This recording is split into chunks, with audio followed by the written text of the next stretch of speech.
Now, DocPod's 3 myths in 3 minutes. This is DocPod's 3 myths. Myth number 1, MRD, minimal residual disease testing, is too expensive for routine clinical use. False. MRD testing is absolutely not too expensive for routine clinical use. I would say labs that are doing this type of testing, including Quest, have pretty robust programs in place to make sure we don't cause financial toxicity. You could have, again, the best test in the world if a clinician's not ordering it because they're worried that patients aren't going to be able to pay for it, then that's doing no one any good. So, we have strong financial assistance programs and other options to take care of patients. There might be some bills. This type of testing at its core is definitely more expensive than, just from a ability to do the testing. It's a more expensive type of testing because it is more complex. It takes sequencers and, very specialized lab personnel and processes.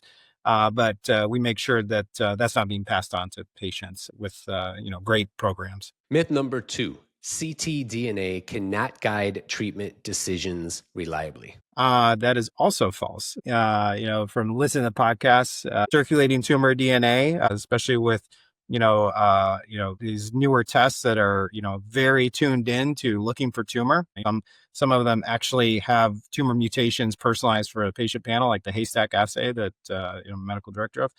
When something's found on those are very reliable that there's tumor floating around in the body. It's different than other types of tests because these are personalized panels that were made from that patient's tumor to look for tumor at very low levels in the blood. So if they come back positive, they're generally not coming back positive by accident.